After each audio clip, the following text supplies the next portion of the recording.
We are the Hangout Live right here on Facebook. It's Drake. It's Robbie Lochner. What's going on, brother? You're muted. You're muted. You're muted. Oh, dude. Now you got me. Rookie mistake. What's happening, brother? I hit the button. It just didn't do anything. Right? That's what I always say, too. Yeah, right. Uh-oh. Robbie's freezing up on us. Hey, that's why we need assistants to hit the button for us. No. Right. Right? Let's not have any internet issues tonight. I hope not. You got your... So for tonight, guess what I've got? What you it's got? Called Hot for Teacher. So the Hot for Teacher, well, since Jessica's a teacher, Hot for Teacher, get it? Huh? Mm-hmm. She's a hot teacher, too, let me tell you. Hot teacher. So it's been a while, dude. It feels like forever since last week, dude. It really does, actually. Kind of does, huh? Right? So we've got to give it up to our sponsor, Backbeat Music. We've got a new sponsor that just joined us. His name is Jody Gentry with Media Jaw. Oh, cool. And they're going to be helping out with the website that's coming up next week, which will be www.thehangout.live. And of course, my wine sponsor, Brad and Kim, right? My wine sponsor, they keep me drunk on the show. No, I'm kidding. You know, Brad and Kim, it wouldn't be bad to, send the other host a bottle here. I'm just, putting it out there. Other than the fact that he doesn't drink. I drink some wine. You do? This is my shocked face. Yeah. He's just like David Lee Roth. He's got the bottle that you think he's drinking the whiskey, and it's Kool-Aid. I have a big glass of sugar-free Kool-Aid. Actually, it's Jolly Rancher water. Nice. It's a little mixed packet. You put it in the water. It's sour green apple. It's really good. But we'll call it whiskey for the intents and purposes. He's getting drunk. Right? So anyhow, tonight's show. So we got on. Who do we have tonight? We've got Magic Moreno. Dude, it's going to be so epic. This guy, his resume, we're going to get into it in the show, but dude, I'm almost fangirling. I don't get nervous. You know me, brother. I don't get nervous and I don't get all about Slayer. This dude, this dude's legit. It's funny because I worked with him, and I'll talk about when we first met in 1996. And I had heard he'd worked with some people. I wasn't sure. It wasn't even clear who.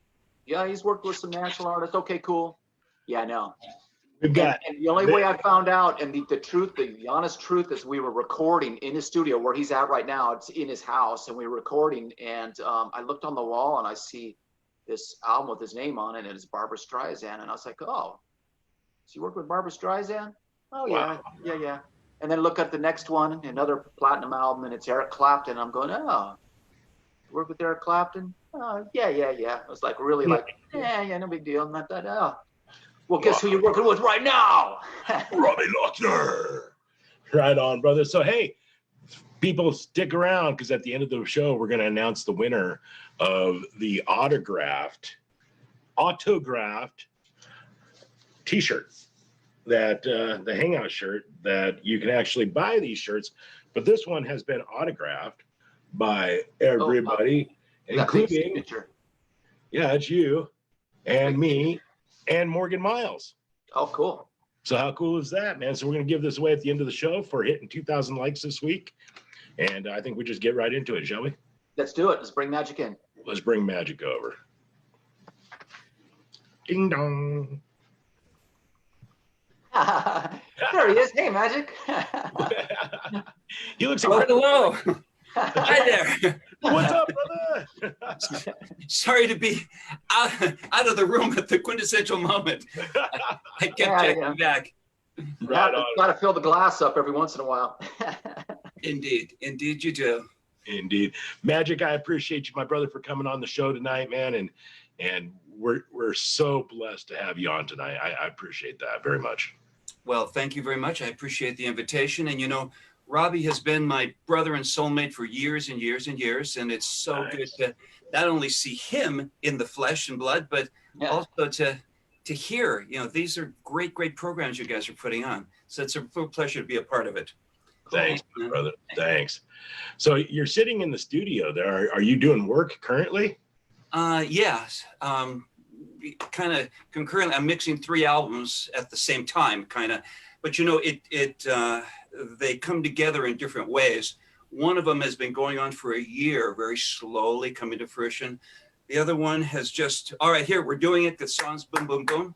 And another one is a very theatrical, wonderful artist out of Texas. And I kind of took the bull by the horns when, with the COVID virus and everything going on in that way, where everybody needs to do things remotely, especially me, because I have a few immune system health situations. So right. I right away to some of my favorite stable musicians, including Robbie, set up remote sessions and remote equipment and sent microphones and mic pre's all over the place. And a lot of my brothers from the post-production situation, they have been doing the same thing. I hear that a lot of editors that I work with, their companies are building rigs and just sending them out to artists as they need so they can do ADR work from wherever they are. Nice. Nice. Asked one thing and I talked forever. Excuse me. No, great. And the technology is amazing too. I mean, we worked together recently with this VST Connect, and it's like, this is just, it's wild to be able to record in real time. Magic puts the track in my studio, so I'm hearing it. We plug in, obviously I have my mic, my amp, my guitar, my mic pre, but it goes to him and he records it.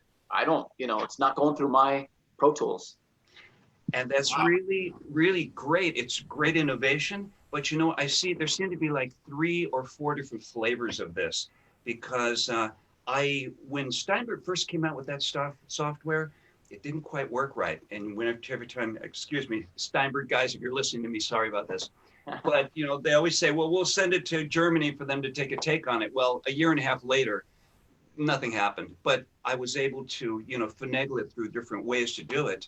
But there's recording the artist's tracks in my studio straight through. There's also a remoting to a place where we get a Zoom meeting, and also where different plugins where you hear off their stereo bus. And they record there, and I can still produce it from here. And then there's all kinds of permutations in between, because some people really don't have good hardware, or they've got a poor mic, or they've got a bad internet connection. And between it all, you just have to weave your way through in this day and age. Yeah. Absolutely. Absolutely. I do a radio show on Jack FM every morning, and I've had to now bring it into the home to try to do everything. And it really limits everything I can do. I can't really do some lives and take requests and stuff like that. And I'm really trying to figure that out. So, man, maybe I'll get your number and pick your brain a little bit. Well, it's all born out of necessity. Right. Yeah. Well, absolutely. So, Magic, I hope you don't mind, my brother, but I'm going to brag on you. Okay. So we're going to take a moment here just to brag on you. All right. Because your resume is unbelievable. Unbelievable. So let's talk about it. We've got, first of all, obviously you're internationally known producer, engineer, writer, singer, performer in your own right. You've got 9 gold or platinum albums to your credit, 3 Grammy nominations. You also work in the film industry with clients such as Universal, Fox, Warner Brothers, HBO, Disney. You've worked on movies such as Star Trek, Avatar, A Perfect Getaway, Law Abiding Citizen, Inglourious Bastards, Pacific, Robin Hood, True Grit, Glee, and Morning Glory. And then we get on to Beavis and Butthead. I remember you did that. I remember you telling me you were listening to it. I remember when you were working on it. You go, hey, I'm working on the Beavis and Butthead movie. And then we've got, artists that you've worked with: Barbra Streisand, Eric Clapton, the Commodores, Michael Jackson, Miles Davis, Natalie Cole, Phil Collins, Tina Turner, David Lee Roth. And I'm sure that there's just a ton more. I think that resume or bio, whatever you're reading, I think that's current to about 15 years ago. Wow, brother. So wow. Yeah, there have been lots of stuff going on. And well, thank you for saying all those things. As we get a little bit older, you tend to forget some of the things, because I started my career when I was 21. So it was only in 1975 or so when I got the first call to do a major tour.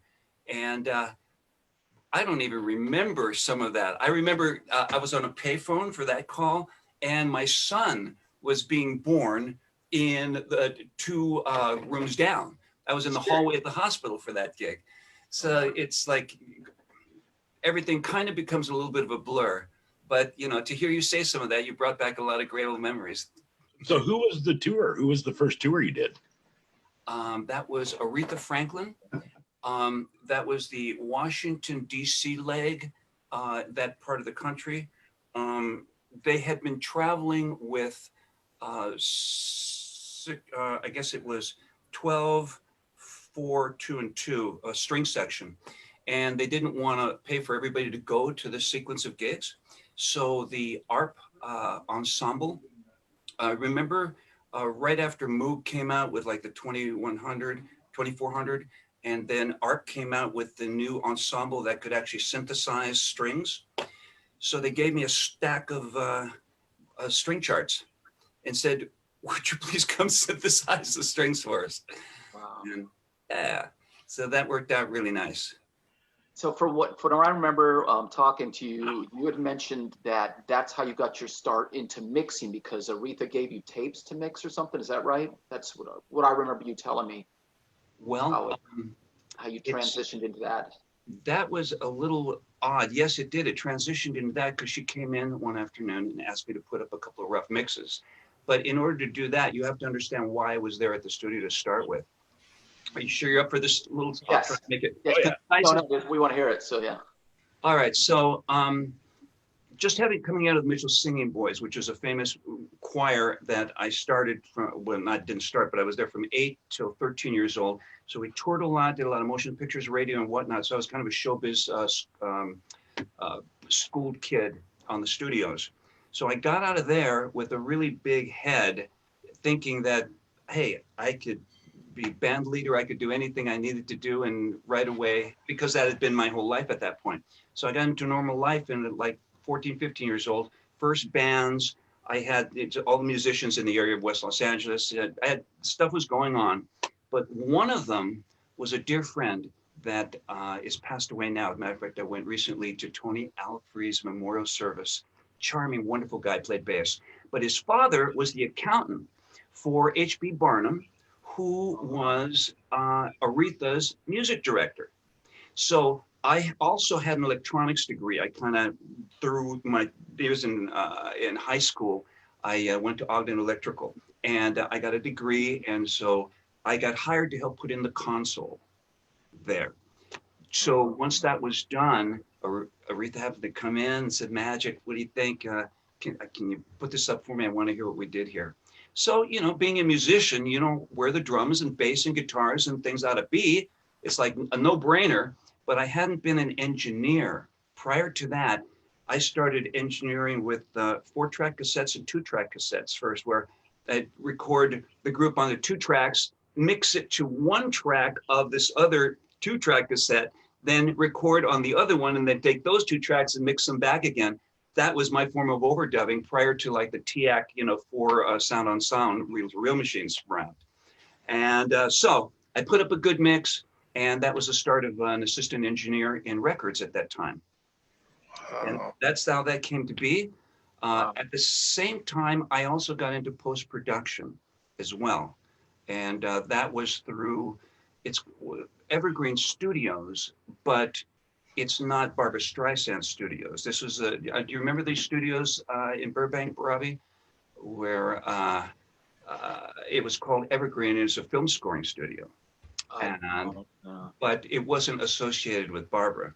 Later on, I worked with Barbra, but I started in post-production there, assistant engineering for recording orchestras, and then over to MGM, and I was doing post-production, everything from the assistant on the scoring stage. I think I was effects editing, video layback. Yeah, and there at that studio. So all of that was kind of conglomerate going on at the same time. And it was an interesting time for me. So you grew up on studio lots. Now, I know you learned how to play the violin at age 4, correct? Yeah, my mom, she played in a local orchestra, so she wanted me to start really young. And then you were playing the Hollywood Bowl at the age of 6? Where did you get that? Boy, you guys did some good research. Yeah. That's the Mitchell's Boys chorus, right? That's how I kind of wanted to hear a little bit about that too, how that all came about, because that's, you know, it was a big deal at that time, right? I mean, that was a Yeah, we were like the Vienna Boys Choir of the United States. And Wow. well, yeah, we would, I did 2 or 3 tours with them.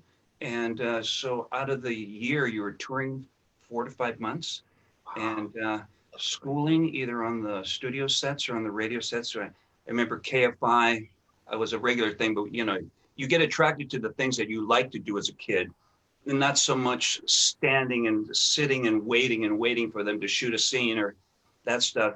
Now it was real exciting. Later on doing post-production, every time you get invited to the set, it's like a great thing. But back then, I used to like going to KFI Scout Jamboree, which we did every week. And I did some real nice solo work for those people. And that started the singing career because I sang, and I really don't like to boast about myself. I know that sounds really weird in an interview like this, but as much as you hear me talking about myself, it's, how would I want to say this? It's uncomfortable, but fun, because I've actually forgotten more than I think of on a normal basis. So thank you guys for that. And I'll mention that I can totally, I had mentioned before last week and at the beginning of the show that that's true, because we played together in '96, and I didn't know who you had played with. I'd heard you'd worked with some people I didn't really know. And then I remember being in the studio when you built this studio and we were recording, and I turned around and I looked on the wall and there was a Barbra Streisand, you know, with your name on it. And I was like, oh, you worked with Barbra Streisand. And you were like, oh yeah. Just really like, oh yeah. Then I see Eric Clapton, I think it was August or Red or something, like the Red album. And it was the same thing. And I was like, oh, okay. It's like, okay. Of course, back then you didn't have the internet to do your research as easy. So it's kind of hard to try and pull stories out of you. So now I get to do it today. Well, it's fun talking about the little facts that go into the different, you form a big story about a lot of, I was asked to do a bunch of interviews regarding David Lee Roth's Skyscraper album. And I remembered a bunch of stuff, but once, I started talking about it with the guys, and I got like I remembered the things that we would like do on the off times, and, ways that we would fool around, and, just kind of the fun things that you kind of don't think about anymore. It's crazy that way. That's some of the cool stories that people love to hear, some of that kind of outside the, hey, what did you do? Not necessarily when you're tracking, but when you guys were on the off time having fun. That's the kind of stuff people like to hear. That's cool stuff.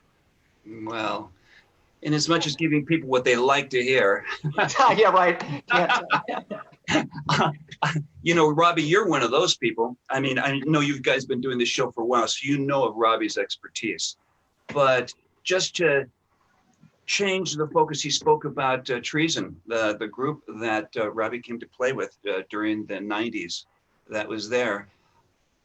Finding someone to not only be able to play that genre, being able to play it really well, being able to record it well, as you do, Robbie, and also being able to work together that way. Way back when is in the early 90s and 90s, that's when I really was cutting my teeth, as I was producing a bunch of different albums then too. And dealing with musicians for instance, if I'm part of the band, is different than dealing with musicians that I'm training for a show, which is different than dealing with musicians in the studio that you're producing. They all have their different mindset that you need to be with. And in all cases, they should be flattery to the point where you create performances and a mindset for an artist that makes them bigger than life, that gives that extra acting thing that makes it universally enjoyable and authentic, and having a genuine reality to it. Now, back then when we were working together, Robbie, you had that like right from the start. You were like genuine, you were not put on, you weren't over the top, you just played your ass off. You're fun to be with on stage. I mean, just it was the best. It was just really, really nice times back then. Well, you know, it's interesting, the story. I'll tell the story when we first met. I had heard you guys were looking for a guitar player, and I had a friend of mine who told me, and I knew Glenn was in the band, and I had met Glenn, and I didn't have his number though, and I couldn't contact him. So I said, hey, give me Glenn's number. I want to go and audition for the band. And he wouldn't give me the number. And then time had passed, and I guess you guys kept auditioning. And then he goes, yeah, they're still looking. I go, dude, just give me the number, you know? And he did. And then I ended up coming in. I don't know how many people you had auditioned. I don't really know the story. I just know that it had gone on a little while. And I still remember I walked up and I had torn up shorts on. I mean, I was totally not dressed the part. I had like this raggedy shirt on that I sleep in. And I don't know why I would even go out of the house like that. But I did. I just kind of walked up like, okay, let's just play. You know, and I'd learn the tunes. And, and I still remember, I don't know if you remember this or not, but you told me afterwards that as soon as I walked up, as soon as you saw me, you knew I was the guy. I don't know if you remember that. Well, I don't remember that in particular. I do remember why I would have said that. And here's a little background for that moment in time too, because I have a spiritual background. This is aside from music, aside from all that, but it came way back from the Mitchell Singing Boys. All right, so I'm going to reference that. Because we were a singing boys group, and I mean 3-part harmony, 8 boys. So the two on a part for the lower parts, and the upper parts had 4 parts, 4 singers on it. So the leader of this group, Bob Mitchell, was not only a theologian, but a music theory. He was like the foremost pipe organ and silent movie organ player. I mean, this is since the 30s he was. So this guy just had music theory and experience just exuding from him. And on top of that, he was also a theologist. So because of our stature as a singing group, we sang for everybody from, you know, the norms that, you know, the Jewish community, Catholicism, Episcopalian, all of them, but everything from Christian Science to Mary Baker Reading Room to the Greek Byzantine. I mean, the most bizarre things in the world you'd ever figure, but they had the money and we would come play, and we were very theatrical. So, you know, way back when, you know, we know when to play to the ladies and how to sign autographs and do all that gorgeous stuff. But when I left there, I had this knowledge of, for everyone we would sing for, the leader would explain to us theology behind it. So, and you know how everybody, they say, all paths lead to the same place. They all go up the mountain to the same place, but they all have their different paths that they come up. So he would explain to us why the Buddhist form of meditation was this way, why the Greek Byzantines believed this, and why it was different from their catechismal understanding, and how the Latin had grown up through the blah, blah, blah, blah, blah. But after 5 years of that, you come out of there, and I came out and said, you know what? What I used to believe doesn't get it for me anymore. It's too cartoon. It's not what I believe. So I started a spirituality that has to do with, I won't get far into it, but it has to do with the Creator being individualized in every person. So you respect every person as a God being. And that is what I saw in you, Robbie. You are that plus, and you know, that present company not excluded. I'm sure you're the very same way, but you know, we don't have the same history that Robbie and I do. Right. But as far as that moment goes, you can tell me from your association with Robbie is that you see a clarity in his eyes. You see the beauty of the person there, and there's not a lot of noise in the life that complicates it. And he's very focused. I remember one gig you broke a string, and I started to go crazy about it because I was the lead singer jumping around the stage, and he just played it off so perfectly, so well. He was a bit upset himself that because he had wanted to do a certain kind of performance for people that were watching us. But, you know, the showmanship never left. And I think showmanship is a really fine thing to have in common with people. Now, in the remote recordings that I'm doing, I'm talking to people like Don Perry from Aqualung. Who did Aqualung? What's the name of the band? Jethro Tull. Yeah, for Jethro Tull. Yeah. And just wonderful, wonderful players. And you speak to them about their studio and who they are as a being. And Right. I'll end up on the phone for like a couple of hours with these people because I understand something from the way that they relate and the thing that made them be in that position in time to have this stardom, you know, on so many big, giant, grand stages. And not just the stages, so different, so many formats that they shine in. So I'm using that spirituality all the time. And I did something with my studio when, tell me if I'm taking too much time talking about stuff you don't want to talk about. Yeah. Is this cool? Absolutely. Absolutely. All right. Well, so at the time when my wife was dating me for about 7 years, she would not marry me because I kept going off to do album projects. And I'd leave for 2-3 months at a time, sometimes only a few weeks, but still, it was always, okay. So one of the conditions for getting married was to put in our own studio. But so I could bring people to me, you know, I would go as far as Bulgaria. I engineer in France, in Spain, and different areas, and you know, 5 albums in South America. So I'd be like taking off, and I'd take her with me at times, but you know, it got to be such. But when I put in this studio here, many off-planet masters, wherever you come down on that, or many knowing people on this earth that you would sit and meditate with, have verified the fact that sound, in the way that it's interpreted, is basically available for higher partial harmonics in the analog format. When it went to digital, it became a hard ceiling audio-wise of 20K, and basically ones and zeros going through an error correction circuit. But the analog aspect of sound carried that ability to speak to what's called the feeling body. That thing that made me know that Robbie was who he was.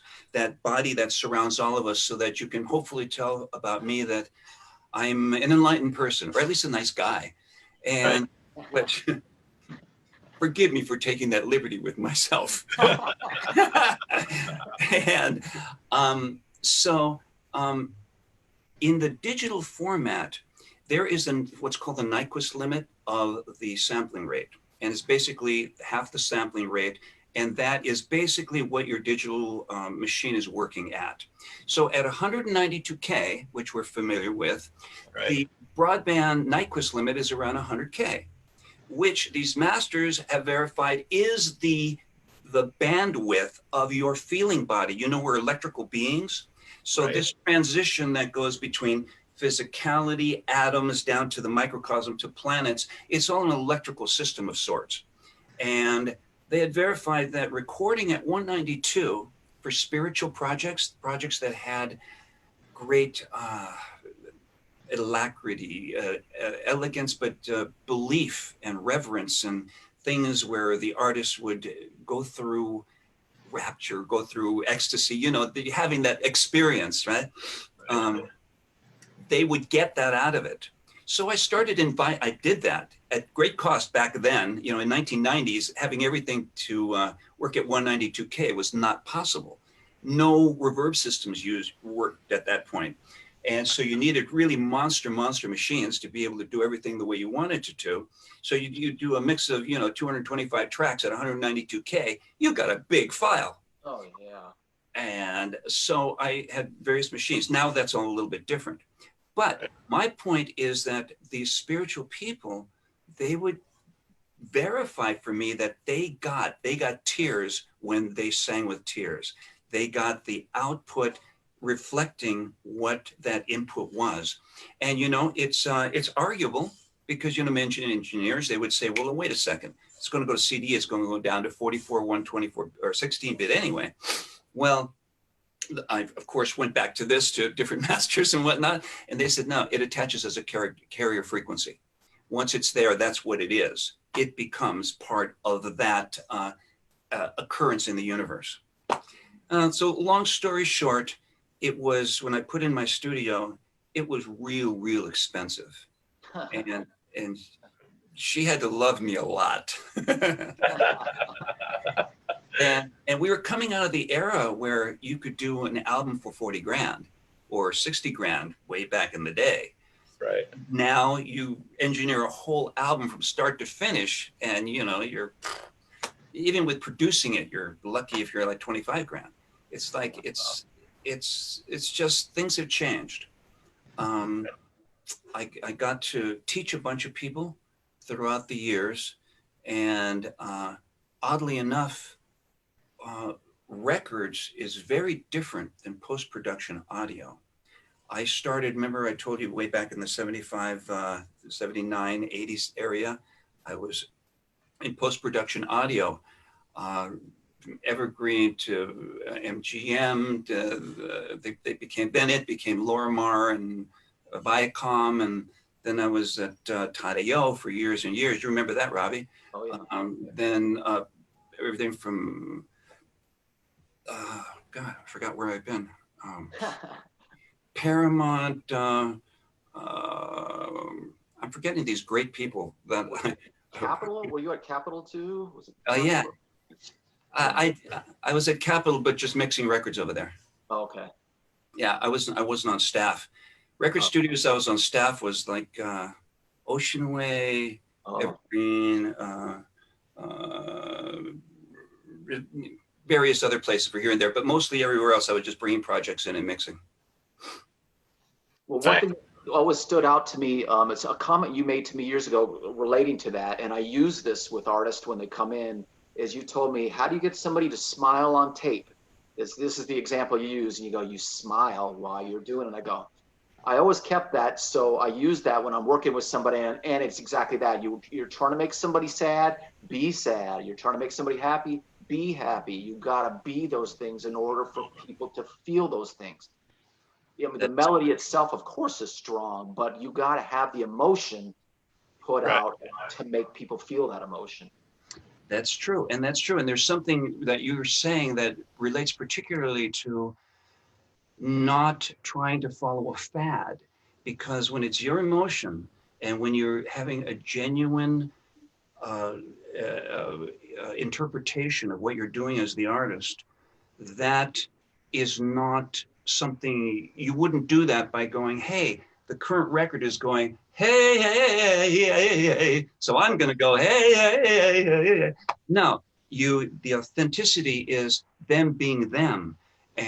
But how to be you if you have the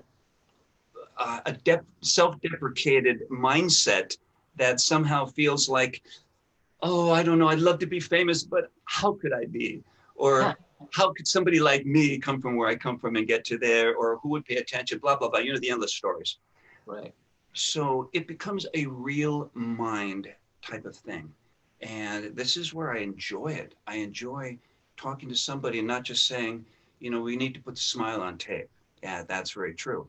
But getting you to put the smile on tape is getting you into that framework, to that knowledge that, and it's not far. It's not like I'm feeding people, excuse me, when you bleep bullshit, if I say that. No, it's good.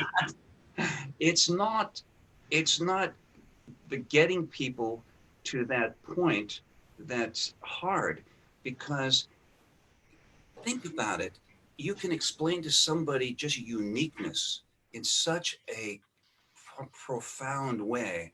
The fact that, yes, we're the same in many ways, maybe color, maybe religion, sex, whatever you want to mention, but the uniqueness of the way that you put the dots together on any subject, the uniqueness of the way that your particular brand has interpreted what it is that the world has done to you or for you. And anybody will believe and acknowledge that. And just from the point of uniqueness is the fact that everyone is special. They're just different. And it's very easy. And then once you start to tell somebody the truth, you're beautiful because they are. You're expressive because you are. You have felt, you've been hurt, you've been these things. And this is what the world needs to hear from you. And that over the talk back is, you know, it's priceless. It's priceless. And I'm a big fan of when I teach my students how to produce, because I not only teach audio engineering, I teach producing. I tell them and warn them about the engineers that we've all been in the studio with that, you know, you're singing your heart out and you go, how was that? Oh, that was real good. Great. And you see him look at his watch. And then you sing something that's just abject foolery. And how's that? Oh, really good, really good, really good. Okay. You know, it's like engineers that are just keeping time and not actually being part of the experience.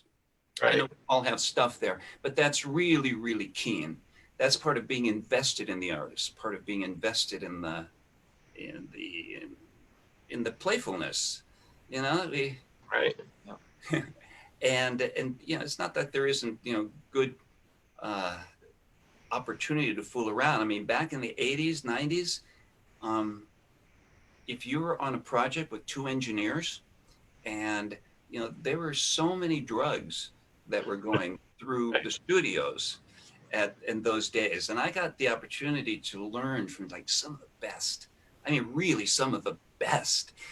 They would, you know, some people coming up in their engineering career are very introverted, good learners, solid technology. As you can tell, I came from being a showman. I came from being a personable person. And, you know, I've had mixers take me to their home. I had, you know, different re-recording mixers, you know, invite me so many places because you make a real bond with people. So I learned things that they would never teach other engineers.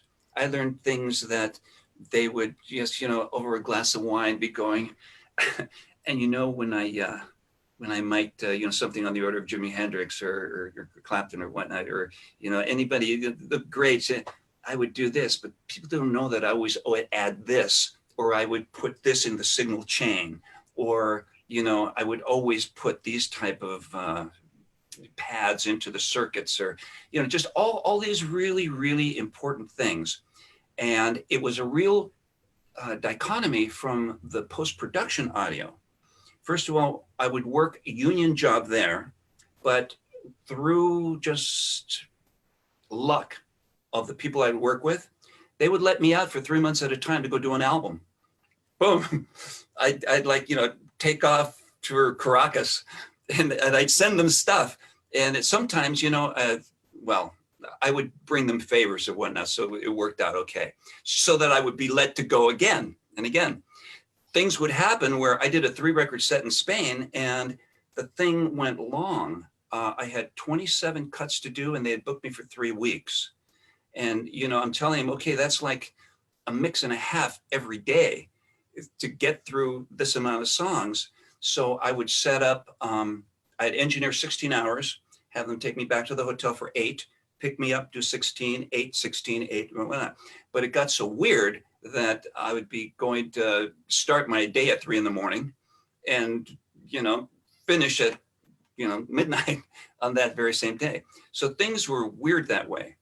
I don't know if you remember what my train of thought was when I ventured on this conversation, but I've lost myself. Yeah, no, it's good. Somehow I got into engineering in Spain. Oh, I know. I was teaching people about producing and about that it's a sacred trust when you do that. And somehow I forget where I got it off in Spain, but that goes back to a little bit of what I was talking about there. Set me straight. Say something funny. Matt, you're muted, Matt. But while you're muted, I do have a story I want to tell too. Oh, okay. So 10 years before we met, I had heard of you through some girls you worked with. I played a show at a place called Rockers in Phoenix with a band called Vixen.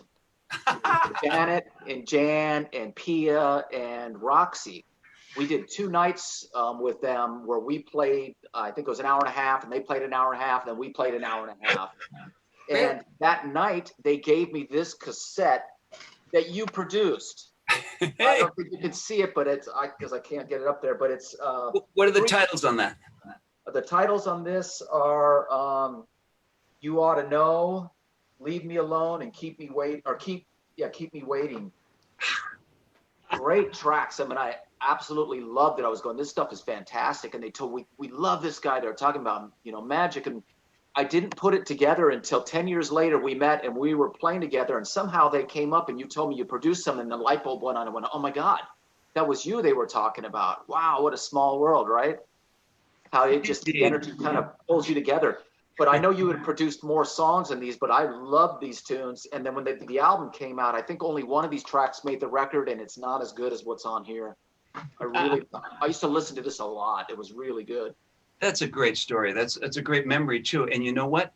The 1/2-inch 2-track from those mixes that cassette was made off of are upstairs in my vault. Oh wow. Yeah. Really? When every time I'd clean out my vaults at different studios, I'd bring them back to my studio. A lot of guys would recycle 24-track tapes so that they would go through. I'd always pay for them and bring them. So I have tapes from that whole era of people that I was producing back then. And you know what is Pia, Yeah. the bassist? She is Steve Vai's wife. Yeah. That's Pia. Yeah, I heard she had married him and she was out of the band short before they made it. She wasn't with him when they actually broke. But I always think of, when I think of Vixen, I think of those 4 girls with Pia and Janet and Jan and Roxy. Back, that was 1986. Wow. And then it was literally 10 years later that we played together. It was 1996, almost to, I mean, it was kind of interesting when you think about it. I was like, wow, 10 years. It's the energy, brother. It's the energy. Yeah. It is, and that was a really fine time for me. From another aspect, is because some of those cuts I did overdubs at Steve's studio in North Hollywood, or I guess I forget where it is, North LA, way back then, and I remembered from those sessions compressors that Steve liked. When I did the album for him, I reminded him, hey, remember this 160, that DBX 160 you used to have way back in the studio? And that was a really funny moment. That was great. Okay. And I have one other story about that. This is sad. Jan has passed away. Right. Yeah, I know. And that's probably been about 10 years, I think. About 10 years since she passed away? That I don't know, because I have recently reconnected. Do you remember the drummer for Rick Springfield's band, Jack White? No, I don't know him. Well, I was producing with him back in that era, and he let me know that not too long ago. Oh, you just found out. It has been a while. Yeah, has it? Yeah. Because Jan had actually been at this studio here. She came to visit me, I think about, well, it might have been like 10 years ago now, but maybe 6-7 years ago, somewhere like that. So I was really, when I heard the news, I was really glad that her energy she was sitting right there. Oh, wow. Yeah, yeah. And that was like really, really fun to have. Yeah, I mean, hey guys, we've got a producer that wants to come in and ask a couple questions here. Let's. You might recognize the producer. You might recognize our producer there, Magic. Who's that? And she's coming in right now. And you recognize the room too. Hi. Whoa, Pia? Is that? It's Jessica. It's my wife. Oh, Jessica. Damn. He's going. Well, hey, Jessica, I'm sorry. It said Ella on the screen, and also what's funny is we were just talking about Steve Vai's studio, and I can't really see your face because it's kind of sound. Pia had that same haircut, and that's the same blue in the back of their studio. I'm thinking, oh my God, this is really weird. Hi, Jessica. How are you? Great to see you. Great to see you again. It's good to see you. I have some questions, and I'll tell you that I have like 3 pages of questions. So many people have been asking questions, but we're going to start off with 2, if that's okay. Really? And that's okay. Every once in a while, you'll see me look up here. I have a copy of the screen that I see here on the laptop. I have it on a 55-inch screen up there. So I can see you clearer up here than I can there. But here you can actually see me interacting with you. So I'm good. There you go. Okay. So the first question, we actually had two people ask it in a little different way, but Dale Preston and Deb were asking, have you ever recorded at the Alley in North Hollywood? And if so, have you heard, no, I've heard you were sworn to secrecy, but is there anything you can tell us if you have? The Alley in North Hollywood. I guess it's a. Didn't the Alley used to be either Red Zone before it became the Alley? I think I that could be true, and forgive me if I'm wrong, but I think I may have recorded there. There aren't many places I haven't been. It's weird. And when you say sworn to secrecy, about recording there or something about the Alley? I think it's about the Alley. From what I understand, that a lot of stuff went on there, and you couldn't tell anybody what went on in the rooms. I actually just watched a show, Ghost Adventurers, who were at the Alley last night on the show, and you said Jack White. His signature was on one of the bricks inside the studio. Of course, they had Eric Clapton, Michael Jackson, and Lennon and McCartney, but now it's supposed to be like a fabled haunted area in North Hollywood, but I think it was actually called the Red Zone prior to being the Alley. It was built in the 70s by a man and his wife, but it was like the most secretive place where they had like 30 back rooms where all the rock star stuff happened at, and it was a sworn to secrecy kind of place. Yeah. And you know what? I happened into that by accident. There was an artist out of Venezuela, Franco de Vita, and he wanted to use as a not George de la Rue, but another composer to do some orchestrations on the album we were doing. So I brought him to I brought him to Ocean Way for that, but Red Zone, we did a horn overdubs with Jerry Hay, and that was in the day. And it's funny because even then it had this kind of reputation of I wouldn't say don't kiss and tell, but it something was going on there. That's funny. Yeah. All right. Well, sorry, I don't have the mental capacity right now to go back there. Okay. And then we had a question from Brenda Preston. She asked, when you were a kid, when did you know that you were going to be doing what you were doing? Was it really understandable to you at that time what you were going to be doing for the rest of your life? No, it wasn't. As most kids, I was just flying by the seat of my pants. I was tired of playing the violin. I was gifted, so I had a nice vibrato. That's what got me into the Hollywood Bowl you were talking about at 6, but then I switched to piano. I did very well with that. And then I started singing, and the showmanship producer started to happen. That's where that started to take place. But as far as deciding what you want to do for like the rest of your life, or thinking that's what I want to do, I knew I wanted to sing. And there was one of my early bands, a dear friend of mine, John Rosenthal. He became the band manager, but then went to LA Recording Arts or whatnot to study engineering at that same time. And it's like, I was all about, hey, I've been overdubbing like this. What about the gain structure going here? What about this? What about that? I was like full of questions. And so I didn't know that I wanted to be an engineer. I didn't understand about producing. I just knew I knew how to sing, and I was a good musician. So what I think might be the answer to that question is the secret to knowing what you want to do or what you'll be happy doing, which I think is the real question, is to follow the string of excitement. Whatever excites you, that's what it's there for, to tell you this has resonance within your being. And follow that. By me following that, it gave me 4 careers. I was a singer, post-production, film, record engineer, producer, and I'm a teacher. So, you just follow along the dots. And you know what? I made so many mistakes. It is just,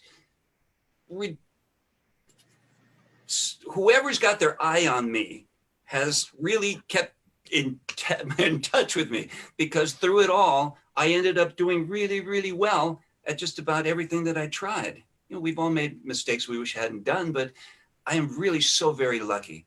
And I think when you follow that string of excitement, it just naturally leads you to what really feeds your soul and what feeds the people around you and puts you in places in regard to other people where they really needed you, or you have the right thing to tell them, or they have the right thing to say to you.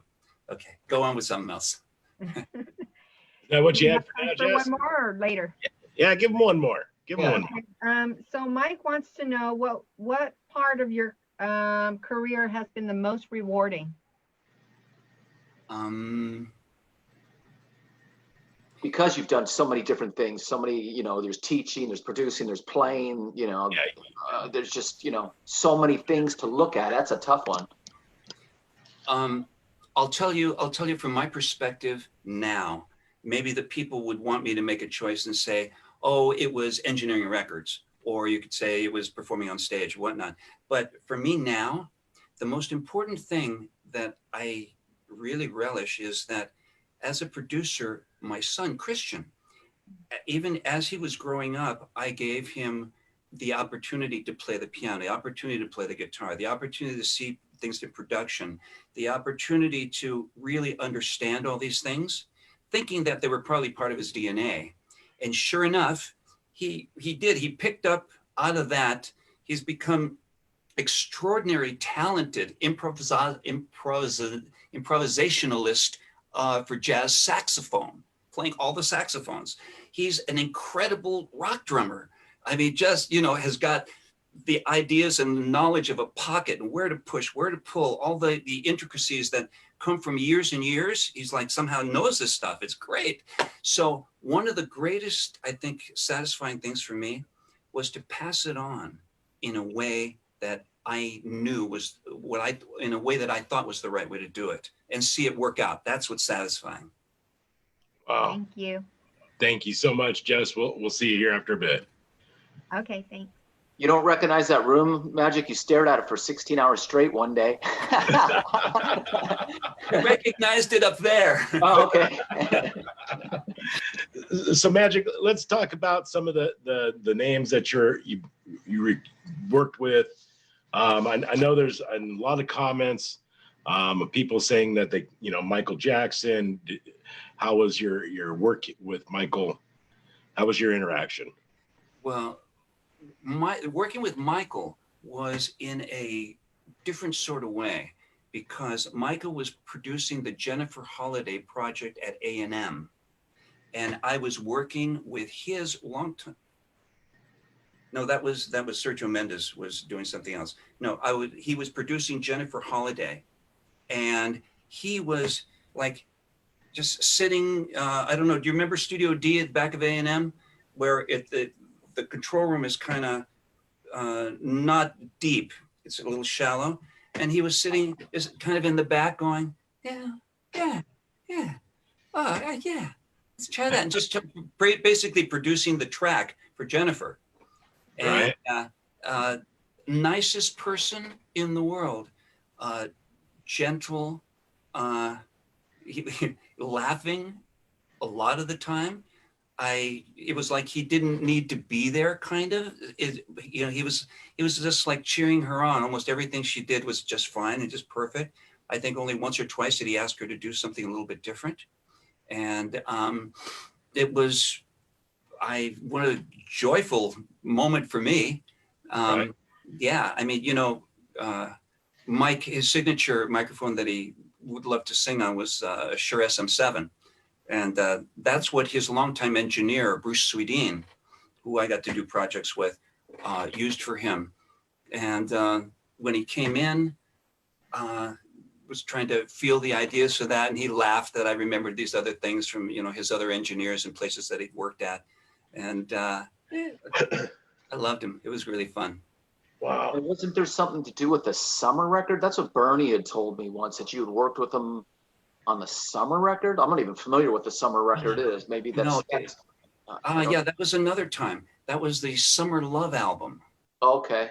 That was a Summer Love album, and I was working with the producer and guitarist, not Joe Pizzullo, Tony Peluso. And do you know that name from an association with the Troubadour? Tony had something to do with the Troubadour, but we did that project, and it was a long time ago. I don't remember a lot, but it was fun. I remember Bernie mentioning that to me, something about it. I went, oh, okay, I didn't know. I mean, obviously you and Bernie had a special relationship together, you know, when he had worked with you guys. And you had I met him because of you guys, and we had a great relationship up until his passing, which will be 9 years on the 14th of August. 9 years. Already. Yeah. What a gifted guy. He was just fun. Detail oriented. Yeah. Yes, indeed. He did super smart. Really, really smart. Yeah. So some of the comments from the audience here, Magic, Dave Wood says, Magic should write a book with all of these great stories. Sure would like to read that book. We've got one from Silver, who says, music is one of the greatest gifts to mankind. It's really appreciated to get to listen to these stories from you. Dale says it's great to see somebody that's so talented and gifted also be so humble. Cheryl Wright says, Robbie, he probably felt bad for you and picked you to be in the band because you looked homeless at your audition. Probably. I probably did. Of course, I looked a lot younger back then, but you know, Right. a young homeless guy. You look great, man. Michael says Magic is a fitting name for you because you're an unreal spiritual and inspirational personality. Wow. Thank you. Thank you to those folks that posed those questions and those opinions and statements. That's really nice. You know, this is a really nice format to be able to talk to people about things that have happened in your life. And there's a lot of different areas of stuff. You guys have kind of breached a few memories for me. There's a few different things, but go ahead with either questions or ideas or whatnot. I'll get into them as they become appropriate somehow. I'm thinking about different post-production things, because you mentioned some of the films that I'd worked on, some of the things that, you know, that way. And there was something that I thought I was going to talk about a little earlier, but now that I remind myself, you know, teaching in the record industry, I wanted to mention this, is very different than the way it was for years in post-production audio, because that is a union position. And when I first started there, many of the union workers in audio, they would be processing the dailies for a myriad of 16 films shooting in town right away. So what the dailies are is the way that the director can see the scene with audio of what he shot the day before. And so you take it off of whether it was a Nagra or later on it became, you know, different other machines, and you roll it off onto single strike film. And then that film gets sprocket locked to the picture that was developed from that day. And so you start at them at like 6 o'clock in the morning, you get them out by like 6:45 or whatnot. It rushes over, you record them to the single strike, rushes over, it gets put together, and the director sees it. So you would have like 16 to 18 guys doing dailies in these massive rooms in the mornings. And then by 8:30 in the morning, mind you, they're doing a 10.5-hour shift. The rest of the day was reading the newspaper. And is it lunchtime yet? Okay, going to lunch and then coming back and reading the newspaper. But they were afraid that if they taught other people how to do their job, they would lose their job, because it was a very lucrative position, but it was also kind of, you know, very padded. I mean, believe me, there were a lot of people that were working their butts off, you know, in the studios of those days, but not in this particular area. But in records, and also my experience when I was in post-production, because I did teach a lot of people, And there are a lot of people that are doing work and mixing and, still in the industry right now that I had a real hand in kind of bringing them along and whatnot. And as a matter of fact, they would scatter out in studios all over the city. And every time there was an opening, it was Magic, the hiring over here at Universal, or, somebody over here at Paramount, just blah, blah, blah. It was, it enabled me to go to my higher ups to say, well, I am making scale right now, but I am also aligning these machines. I'm dealing with HBO. I'm doing this over here, blah, blah, blah. There's an offer out there for more money. So, it made it so that I always had my finger on the pulse of what was going on in the industry. And that was nice. People have a real nice giving way. When you teach them, they appreciate it. And when you teach them over and above and give them insights, they really appreciate it. So I think that is my takeaway from the satisfaction of doing that. And I'll tell you another area that was really fun to do. I don't know if you get the chance to do this too much, Robbie, but studio design is that I first started doing it in South America, put in studios down there. And then over here at Los Angeles Music and Arts Studio, they asked me if I would design a film scoring studio for them. And I did, and it is beautiful. I lost you, Robbie. Are you not in the picture anymore? I think Robbie lost connection, but he'll be back. We'll just keep going until he gets back. We just keep on going. So designing studios is actually a real fun thing to do. Right. These days, you don't need $500,000 to put in a studio, or $1 million too. Depending on what kind of studio you're putting in. Right. Yes, you can put in large things for affordable amounts. Well, for some people it's affordable, for some people not. That's something I'm honestly interested in because of what I do for a living. And I would like to venture into doing some voiceover work and, the fun stuff. Being a radio DJ, I get up every morning and I talk for 4 hours and I do a live show and I do commercials and those kind of things. But to break into doing some voice work and having a home studio where you can make it sound good, that would be really, really key. Yeah, with a voice like yours, I can tell from your speaking voice, that although I haven't listened to you on the radio, I can already tell, what a great character voice you've got. Oh, thank you. Putting in a studio is these days not, well, the word is not hard at all, and it's really not. But what ends up being the problem is really internet, online, the ins and outs of protecting softwares and doing this type of that and formatting your system for the needs that you have.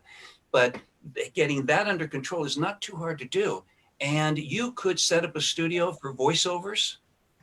Okay. Super, super easy. And, if you wanted to invest like, $1,100, that would you probably already have access to a great mic, but a really nice mic pre and a in and out hardware for your computer. And boom, you've got the ability not only to do that. I mean, you could get away with much less too, but I'm thinking I'd like to give you something that would be, really good quality, because anybody can get away by spending $160 on a 2-channel hardware and $150 on a little mic pre and put it into your computer with a free piece of hardware and boom, you're on your way. Right. But it's not the same quality as having a good microphone that'll properly give you the detail out of your voice, and a mic pre that will warm you in the nice areas and make sure that there's not a large noise floor. And, these things will make it so that you can do a great job. It's not expensive. Well, maybe if you're okay with it, I'll get your number from Robbie and we can discuss that at another time, because I would love to get that information, brother. Absolutely. We'll do that for sure. All right. Robbie, what happened to you, my brother? You know, the computer just all of a sudden said I needed to install something. I'm like, what? Wait a minute, you've been on here. You had this look on your face like, I was like, wait a minute. And I figured I would just come in here and take over for with, you know, Jessica's on this in this computer. I thought either Robbie had a stroke or his computer has crashed because It didn't crash. It just froze up, and all of a sudden it just was like install something. I was like, wait a minute, putting on my glasses, and what am I supposed to install? And So- why now?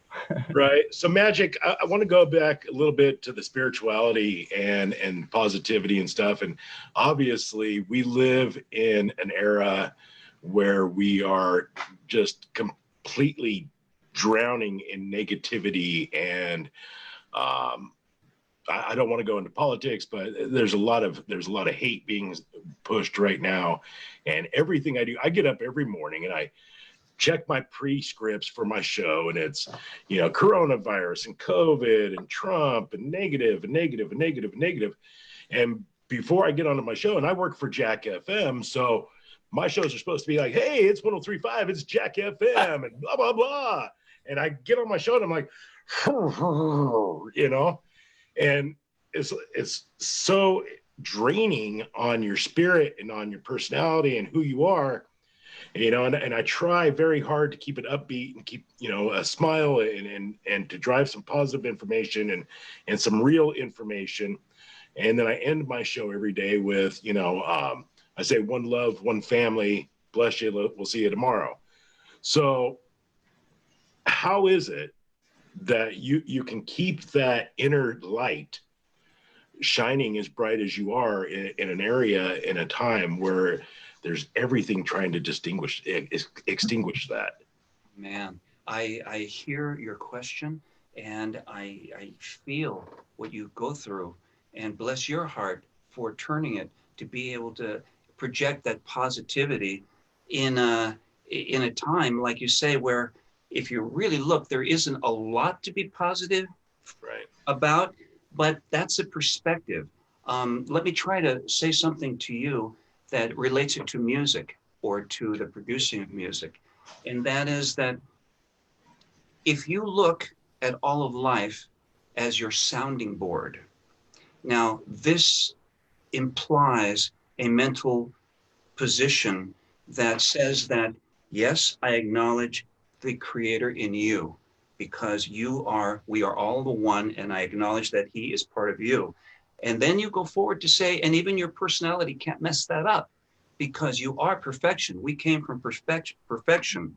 That little thing that I said there is like the key to all political stuff too, because someone who is having an opinion and another opinion, immediately, by the nature of us being human beings, we want to have some type of forcible interaction, either try to evangelize this person to believe this or evangelize that person to believe that, instead of simply knowing that their perspective is important and important for me to understand. My job, if you call it a job, is not to correct them, be them, or tell them how to be. My job is to benefit from what they tell me and be their sounding board. Say, for instance, I don't believe what they're saying, but if you don't look at it as like, oh, I got to really set them straight, or what the hell is wrong with them, or Jesus, get me out of here. If you actually give them the validity of saying, you're in my life because I treasure you for some reason or other. This could be a friend that you used to go play polo with, whatever. But for whatever they came into your life, they're saying something of value.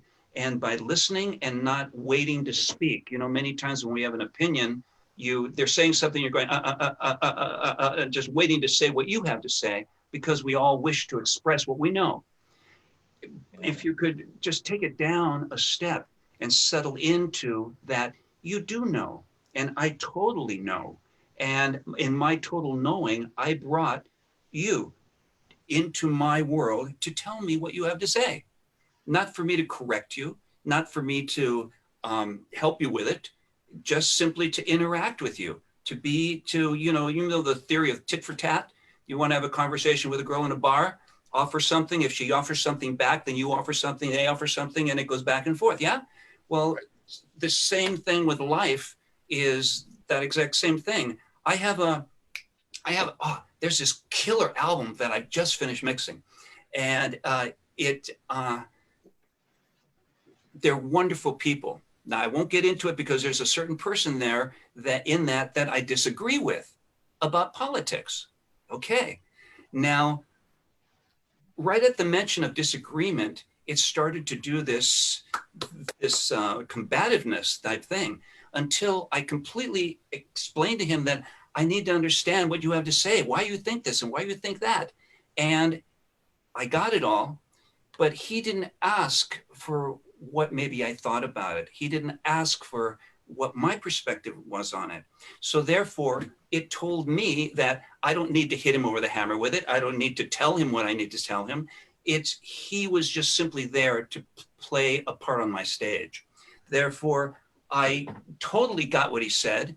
And I even discussed it with him a little bit, was a little bit of a sounding board with him, but I didn't feel the compulsion to tell him how crazy and off base he was and what a nuthole he was. But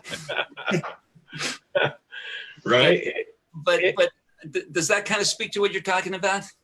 It is. It's just so disappointing that we are now in a culture where we can't listen with empathy. We can't listen with compassion.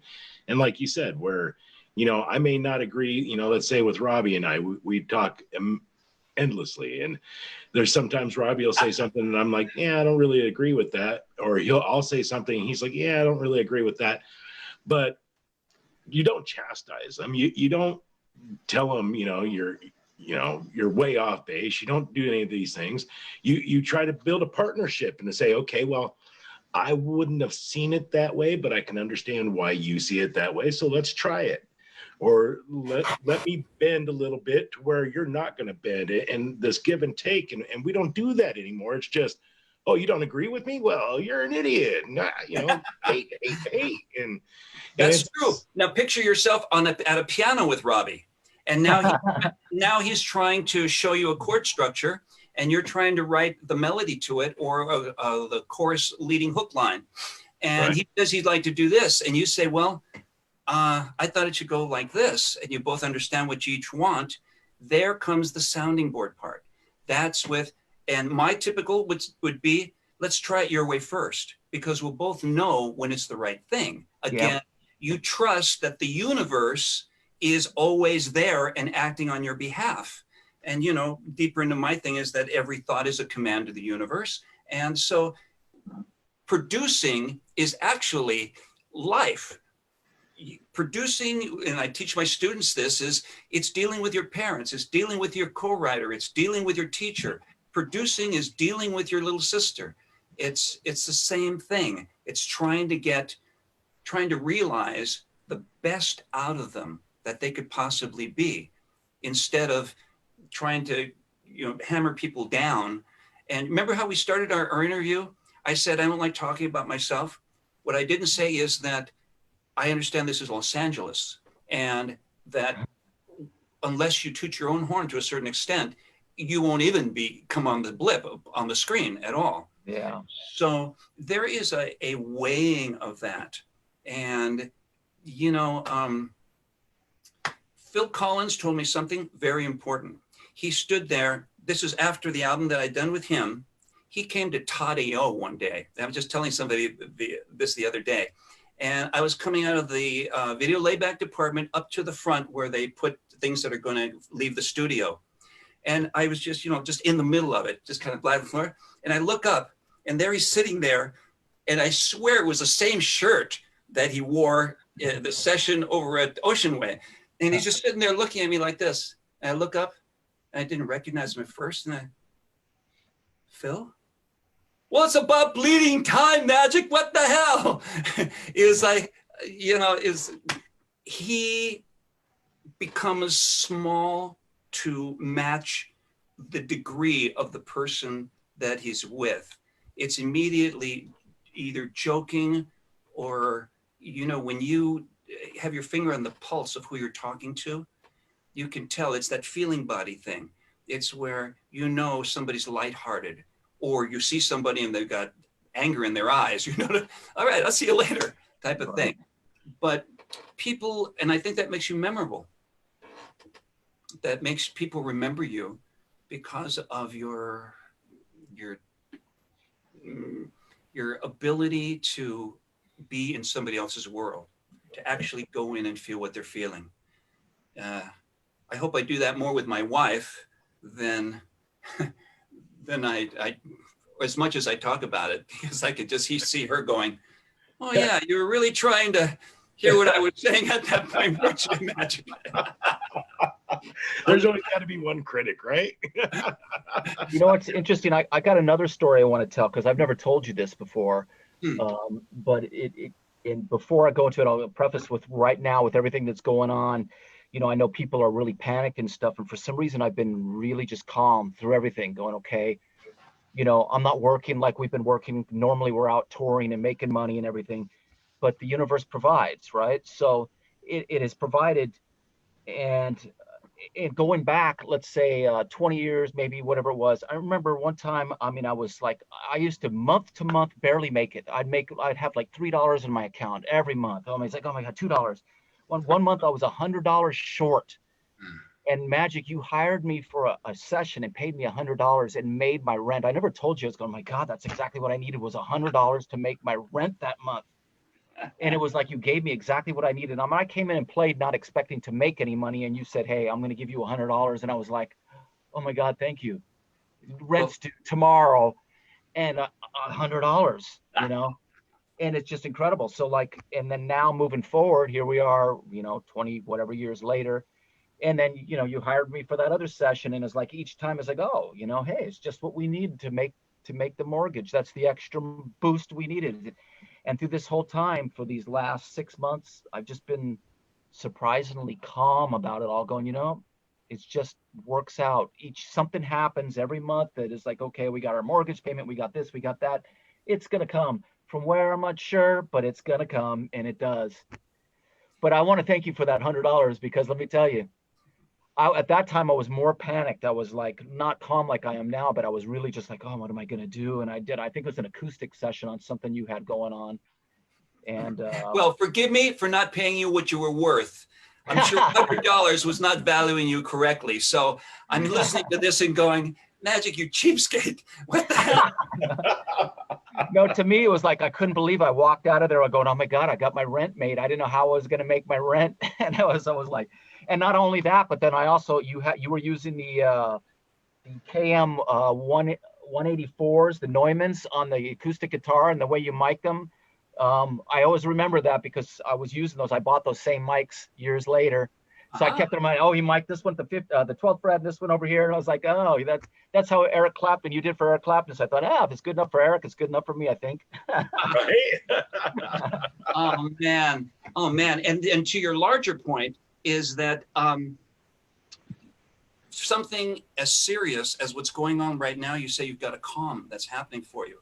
Well, also realize that there really is no other game in town. What's happening is so inordinate. A virus. For instance, Christian didn't get to have the end of his senior year. No prom, no homecoming, no graduation, all of this. And of course, you know, they're distraught. That whole senior class is destroyed about it. But then again, you can explain or make the larger point that this is so out of your control. And it's so universal, if you will sense to say, that what you're doing, trusting the universe, is kind of all we can do, and probably all we should ever do. But that's with me not putting in shoulds. Nobody should do anything. But I would think that it's a lesson for me. And I listen to some of the stuff that's going on politically, and especially on Facebook. I'll get on Facebook every once in a while, and I'll start to go, you know, if I invest like 15 minutes writing something back to this person, I could really make this point. And then I have to take it back and go, okay, so what are you actually doing? You're feeding this part of you that wants to be understood to be better than this thought process. So again, I'm trying to bolster myself instead of simply being the observer that I'm supposed to be, the good listener, and speak when it's appropriate. And there are times when I think it is appropriate, and the political climate, but just the universe, it's a serious thing and the universe is going on. And so it makes it a little easier if you can try to explain it to people who are so caught up and, they're up to here with it. They can hardly breathe. They're really upset, school, all the stuff going on. I won't go into all the reasons why or for all that, but with you, having your moment of being calm and being in place, you affect so many people around you. You become this telegraph pole of this very needed information. And so, yeah, you could say that maybe this person stirring your anger was important to be able you to get back into your center, and then realize that it's not anger that you wish to stir. What you wish to stir is trust. You wish to stir calm. And the idea that, bring it on. I got this. I can take it. Of course, if you see me on a ventilator next week, right. I want you to do a Zoom show with me, and I'll talk you through the ventilator. Right. And hopefully I'll still say, yeah, I'm still trusting the universe. And I'm on the opposite end of Robbie's scale there, man. I've been so angst and stressed, but like I told you earlier, I mean, it's all morning, that's what I have to report. And by the time I get done with my show, I'm just like, it's like doom and gloom. And I try. So like, now I get done with the show and I go jump in the swimming pool with my little guy and we float around on a raft and we talk about, what's your 5 favorite foods and what's your 5 favorite places we've been, and try to get myself to come back down to center. Cause without it, I'd be popping Xanax like, it was the 80s all over again. So, well, think about the people on the front line, or even the broadcast reporters that have to be video on TV all the time saying stuff. So my question to you would be, if anything is gleaned from this conversations that we're having, maybe there could be something that you can somehow interject, a way to tell people the sad facts at the same time as presenting hope, a way to tell people how bad things are at the same way as saying there's a possibility of expected good. And that might be out of the purview of your news reporting, because people could say, well, wait, that's not news reporting anymore. Now you're giving me your opinion. Right. So I realize it's a fine line. And it is. And then there's so many topics that are forebode, and you got to be so careful to walk a line that you're not on one side or the other. And then things that are being deemed, I watched a very interesting show today by several doctors across the country that came forward as called like the white coat something. And they spoke about things that are put in place to hinder us, and talked about medications that work, the hydroxychloroquine, zithromycin, and zinc, that this is a magical cure, and people that even have ailments. And it was all these doctors like UCLA and Mayo Clinic and Houston Heart, like, well-respected doctors coming forward saying, hey, we're tired of being quiet, and this stuff works. And when you're reporting on it, it's like, okay, so am I saying that the other side's lying? Because if I am, the heavens and earth are going to crash down on my head. Right. And you've got to kind of walk that fine line. And sometimes I just want to be completely honest and tell people what my truth is. But I know I wouldn't have a job at the end of the day. And that's sad. But instead of saying the word sad, let's say necessary, because there is so much distruth or truth that is hinged on what it can do for you out there. Even people who think that this is the way, or people that have studied, I could tell you how many studies that came out of Italy and Sweden, and people that have gone through it, and everyone has their take on it. And if if if the conspiracy theories are actually in place, and that's really what's happening, it still wouldn't change what we have to do now to stay healthy. You still Right. got to wear a mask. You got to stay away from people. You still got to do some of these things, but it opens up the door for a lot of people to say, well, really, the reason why this virus was created in China was to crush the, all these things are floating out there. And if you spend a little time with any of them, they all have a reasonable listening point. They all make some kind of sense. But there is one thing, and I know that, you have a sensitivity for your radio show, and Right. there's probably something for this, but I will say that all the protesting, as much as it's not honoring what's going on with the health situation, Right. I do feel very strongly that these 400 years of taking advantage of a humanity, being the black race, really needs to be repaired. And I'm all up for whatever we need to do to make it right, and not make it so every time a police car comes up behind you, whether you're black or Chicano or white, you always have that fear of, well, if I say the wrong thing, I can absolutely end up getting, gun whipped and have something horrible happen to me or my passengers, or shot. And so, I do believe that something needs to be done there. And I don't mean to turn off any of my listeners or your listeners with an opinion, but when you feel strong about something, and that's not to say that I don't listen to other opinions. It's just something that every now and then, like the Congressman John Lewis that just passed away, he was beaten in demonstrations within an inch of his life, and then came back to find the right side of the government, become a congressman and a leader within the system. Right. A system that had, horribly mistreated him and taken advantage of him. So sometimes even the rudest things turn out to be a real redeeming factor, something that you wouldn't expect. And God bless us all. I think injustices have happened to a lot of people, and not just blacks and Hispanics, and I mean the Irish, the Italians. There was injustices throughout time. Yeah.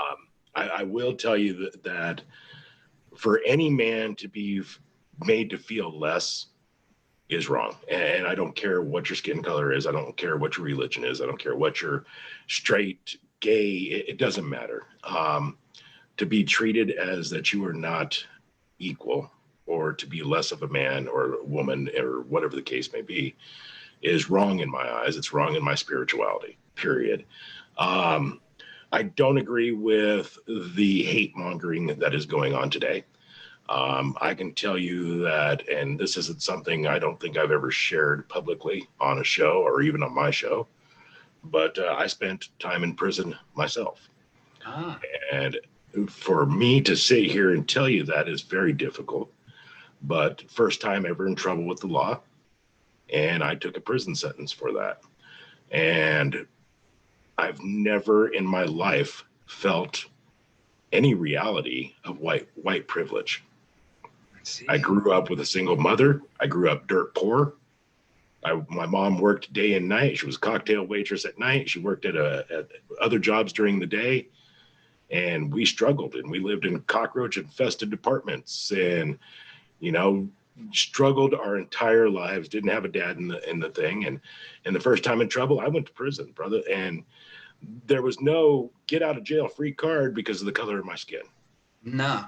Well, God bless your heart for coming across with that. And hopefully you're doing it at a time, because we have had the discussion of the proper things that fill in the blanks of your life, help the others around you. You may have helped countless people by just what you just said, having had that happen to you. And racism's only going to end when we stop referring to each other as black men or white men or Hispanic men. I agree.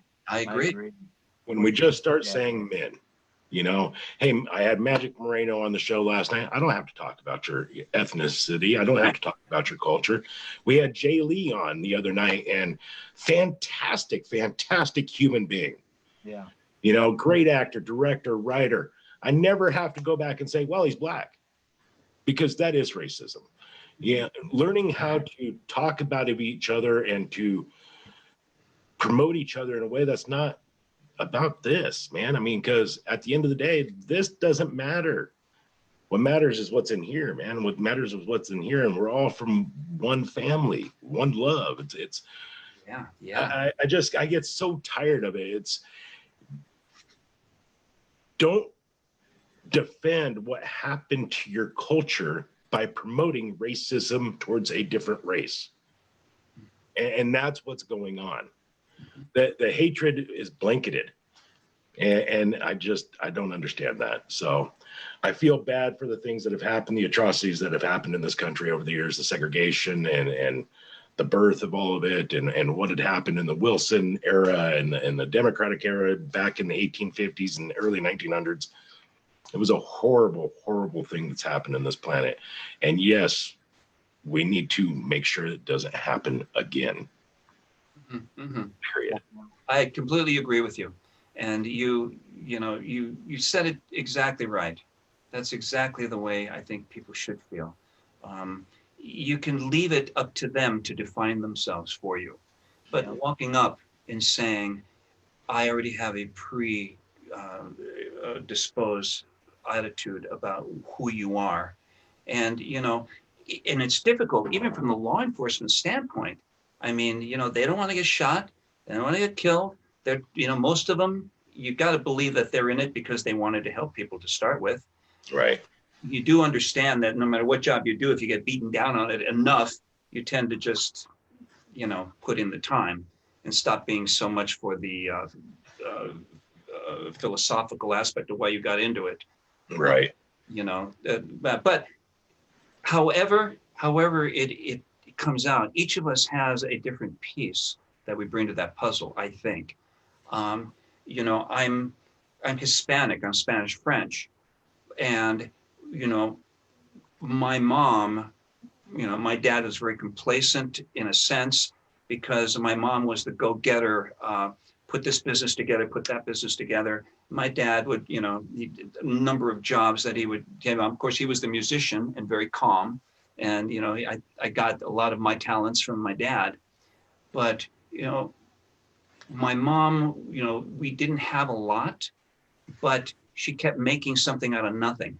Right. Like, she was working, I think, in a car dealership, and somehow with a partnership with another person, she put together built right carburetors. And then now she had a carburetor company, and then she had a crew that was doing this. And then that expanded into somehow she was running the office for Rolls-Royce of Beverly Hills. So wow. She kept, this kind of that. And what she taught me is that don't define what you can have. She would say, you want this? Yes, you can have that. But she would either get it for me or get it, see that I got it for the purpose of me not growing up as a poor person wanting to stay poor because that's all I knew. Right. She infused into me the fact that you deserve whatever you can imagine. Whatever you can imagine and you go for it, you deserve it and you can have it. It's only people that say, no, I can't. A lot of people, you tell them that every thought's a command to the universe, but they'll say, hey, you know what? I'm going to have a brand new house. I'm going to have that house because I want it. We need it. It's going to happen. But in the back of their head is this very, very loud voice that's still going, what are you, crazy? What are you going to do for a down payment? You know where you came from? Nobody's in your house. Nobody in your family's never owned a house. You're not going to be good enough for this. What about your job? Blah, blah, blah, blah, blah. And with this whole scenario going on in back, all you're doing to the universe is saying, come here to the house, but go away, go away, go away. And people who say, come here, go away, nothing happens. They flatline their existence in the universe. And this is where you have people kind of never going up the ladder, never going down the ladder, just kind of living their life. And I think that generally happens in things that you do that you have to do instead of stuff that are fun to do. Things that are fun to do that have that excitement thing, it's like oh, good. Yes, somebody else, they want me to do this over there. I've never done that before, but I'm up for it. Here we go. Teach me how to do it. I can do it. Right. And it opens up that whole other side of excitement to doing, and it clamps down on that negativity of the political scene, the racial scene, the whole thing. It's like I can let all that be, and it touches me when it's supposed to, I think. I mean, I have a lot of theories, but I'm far from the actuator of all of these theories. I do my best. Right. But part of it is being able to say what your truth is, like you said. And when you say that's your truth, that's really what you think. That's what you believe. Yeah, you don't let the loud voice overtake. Yeah. Super important. I mean, I know me growing up, we grew up kind of poor, and I know Jessica grew up poor, and then it becomes a poverty consciousness. It's hard to shake that poverty consciousness. It took me a long time to shake that off, because the voice is always telling you, oh, you can't. I mean, I remember going and I would look at houses like the house I'm living in. When I first moved to California, I go, I want a house like this. And then eventually I just kind of got the voice out of there. And all of a sudden I'm living in a house like that, You do. You got to get that voice out of there. Yeah. You absolutely do. And you know what? It's as close to, very close to my father passing away. Bless his heart.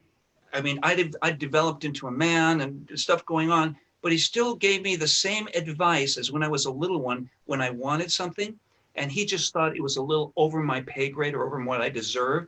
And he'd say, I walked to school for 5 miles in the snow every day.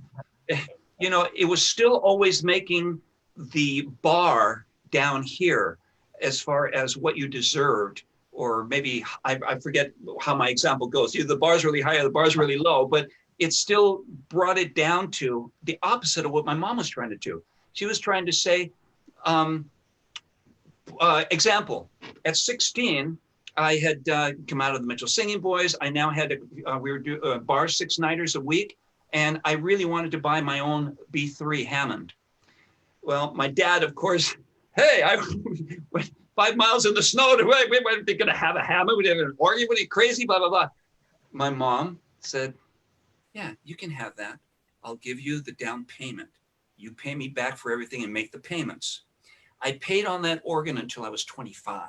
Wow. Oh, yeah, I still didn't know my finances. So yeah, the interest kept going up and up and up. And I probably paid like $15,000 for that thing. Oh my God. But it was a good point. It's what made me go, hey, you want to be the lead singer for this group? You want to be the writer for this? You want to stand in front of a lot of people and be an MC? You want to teach a crowd? You want to sit in front of world-class producers and give your suggestions and have them value, what you have to say about pitch, about timing, about, the proper feel for a line. That's what came from my mom. She said, you can be this if you think it, if you conceive it. Yeah. Yeah. Powerful. It's really powerful. Powerful stuff, man. How cool. I could sit here all night. Everybody, in fact, we've got so many people writing in comments right now. Jay Mars says, Mr. Magic, your approach to life is same as mine. Please, thank you so much for reaffirming who I am and how I believe. God bless him. My mom says, okay, Magic, you need to come to San Angelo, Texas, because there are thousands of people here who would like to sit down and have coffee and a convo with you. You're exactly what the world needs right now. I would love to sit down with your ma. All right, tell her I'm expecting the invite. All right, man. I'm going to send it to you, brother. I'm going to send it to you. Steve Cook says, I vote Magic for president. Steve Cook. Well, Steve, you had talked about doing that, coming out and doing a thing there. Maybe if that ever works out, when things clear up, maybe we both come out, That would be great. Wouldn't that be fun? Yeah, it would be a great time. We were talking about having an 80s party here in San Angelo, and Robbie was going to be a guest, and come out and hang out and be part of it with us. And I think it'd be great to have both of you come out, because that'd be I would love that. I would love that. Please fantastic. send me that invitation. I will, That's my great. brother. I will. We'll get that set up here just as soon as some of this craziness goes away, and that it's we can get those venues, because right now the venues are the hard part. I also do concert promotions, and that's how Robbie and I met. Is I booked them for a couple of shows. A couple And- of 7 shows. Yeah, I put them on a stage 7 times. All right. In Nebraska and Texas, and yeah. Yeah, I Well- fell in love with the guys, and Robbie was so cool. Like you were talking earlier, Magic, is Robbie and I, the first show, we didn't really even talk. We didn't really connect. There was nothing. And then the I second don't think I time- met you that first show that I remember. Yeah. The second show you came backstage and we just were like, Ah. he's like, "Oh, dude, you got to check out this new music we're working on." So it's like this room with everybody sitting and talking, and like I've got these headphones on, and I'm listening to what they just did, and I'm watching Rob, and he's watching me, and I'm like, "Wow, I can get into this." You know, this is a connection that I can work on. So, yeah, he definitely has that spirit about him that you can relate to and connect to. It's probably why we're doing this now. Absolutely. yeah, we're just trying to reach people, and it gives everybody the opportunity to get away from everything else that's going on and reconnect, and then hopefully when they go back they feel better. Just like God, everybody, because everybody brings their part, like you said, and if I you would bring say- your part and you're calm about your part, it affects everybody else. Right. Everybody else feels when you, like, if you forgive somebody, the forgiveness is given, and everybody else feels it helps everybody. It really does. Somebody else connects to that, Something I learned about forgiveness, and this kind of just struck me very odd one night, as I was talking to this gentleman, and I'll kind of go into the spirituality portion of it here. I grew up in a Southern Baptist church, and I had long hair, and it's the 80s, and one of the brothers came over to me and he told me, he said, "Look, you need to cut your hair because you're confused about your sexuality." And I went, "Huh?" And he says, "Well, you got long hair like a girl, but you're a boy. So you need to make a decision."